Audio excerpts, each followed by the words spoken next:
नमस्कार, India top news में आपका स्वागत है। Breaking news. जालौन आक्रोशित प्रधानों ने ब्लॉक परिसर में दिया धरना की नारेबाजी। जालौन कोंच बीती 4 नवंबर को मांगों को लेकर प्रधान संघ ने एक ज्ञापन खंड विकास अधिकारी को दिया था, जिसमें कहा था कि मांगे नहीं मानी गई तो 7 नवंबर को ब्लॉक परिसर में धरना प्रदर्शन किया जाएगा। प्रधान संघ के जिलाध्यक्ष राघवेंद्र सिंह यादव के नेतृत्व में खंड विकास कार्यालय के परिसर में कोंच ब्लॉक के प्रधानों ने धरना प्रदर्शन कर नारेबाजी की।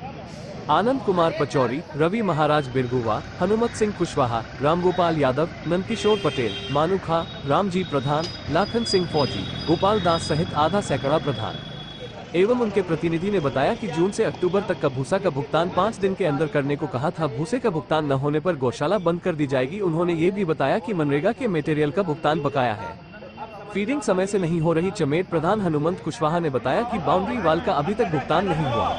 मुख्य विकास अधिकारी भीमजी उपाध्याय ने धरना प्रदर्शन कर रहे प्रधान से सीधी बातचीत कर उनकी समस्याओं को समाधान करने का भरोसा दिलाया। उन्होंने डीसी मनरेगा अवधेश कुमार दीक्षित को निर्देशित किया कि 4-5 दिन के अंदर प्रधानों की समस्याओं का समाधान करे। उन्होंने प्रधानों को ये भी आश्वासन दिया कि जांच में जो भी दोषी पाया जाएगा उसके खिलाफ कार्यवाही की जाएगी, जिस पर प्रदर्शन कर रहे प्रधानों ने सहमति जाहिर की और धरना को समाप्त किया। मालूम हो कि मुख्य विकास अधिकारी अपने कार्य को जिम्मेवारी से निभाते हैं। कुछ दिन पूर्व विभाग में हुए घोटाले का पर्दाफाश किया था। फिलहाल खंड विकास कार्यालय में कभी भूसा का पेमेंट, कभी विकलांग आवास को लेकर, कभी फीडिंग को लेकर प्रधान परेशान रहते हैं। अब देखना ये है कि उच्च अधिकारियों के संज्ञान में आने के बाद किस किस पर क्या क्या कार्यवाही की जाती है, क्योंकि ब्लॉक में कमीशन का खेल है। ग्राम प्रधानों की 2-3 प्रॉब्लम्स थी। एक तो गौशालाओं का उनका भुगतान नहीं हुआ है, भूसे और चारे का जो शासन से मिलता है उसमें समस्या है कि जून से ऑनलाइन डिमांड करने का प्रावधान है और अभी तक किसी वजह से या इनकी लापरवाही से जैसे भी अभी तक हुआ नहीं है जून का। तो इसलिए प्रधानों का गुस्सा ठीक है। ये नवंबर चल रहा है और अभी तक जून का भुगतान नहीं हुआ, तो इस पर हमने डीसी मनरेगा को जांच दे दिया है और इस पर जल्दी हम इसको 3 दिन 4 दिन के अंदर हम इसको करा देंगे। टी गार्ड को लेकर के भी उन्होंने तमाम तरीके के आरोप लगाए हैं। टी गार्ड का कोई सच मिला नहीं है अभी तक। टी गार्ड का आरोप जरूर लगाया, उन्होंने कहा है कि सप्लाई हुई है। हम फाइलें जांच करने के लिए 1-2 लोगों को लगा देते हैं, जो भी फाइलों में कमी मिलेगी उस पर देखिए। आज आप लोग जो ब्लॉक पे जो प्रदर्शन कर रहे हैं, धरना दिए हैं, किस संबंध में दिए हैं? मैंने 3 दिन पहले बीडीओ साहब को एक ज्ञापन दिया था।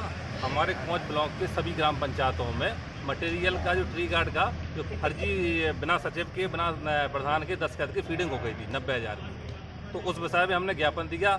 उचित आश्वासन न मिलने के कारण हमारे प्रधान आक्रोशित हो गए और धरने के लिए उन्होंने एक नोटिस जारी किया था 3 दिन पहले। हम लोगों ने हमारी मांगें पूरी नहीं होंगी तो हम लोग धरने पर बैठेंगे। तो क्या इस बात को लेकर आप लोगों ने उच्च अधिकारियों को अवगत कराया था? उच्च अधिकारियों को मैंने जो कह रहे बीडीओ साहब ज्ञापन दिया था और इसके बाद LIU में अपने जानकारी दी कि हम धरना दे रहे हैं। बीडीओ साहब ने क्या आश्वासन दिया था? बीडीओ साहब ने उचित कोई आश्वासन नहीं दिया। वो कही थी कि अभी देखेंगे, हमें पता ही नहीं है कि कैसे फीड हो गया क्या है, तो उनका कोई उचित जवाब नहीं मिलने के कारण। और कई काम और भी हैं। बीडीओ साहब ने जो दूसरा बिंदु है कि विकास कार्य में कोई काम नहीं किया, 3-3 महीने से 6-6 महीने हो गए। नरेगा के एस्टीमेट पेंडिंग है, मटेरियल के पेमेंट पेंडिंग है और किसी की FTO नहीं बना रही।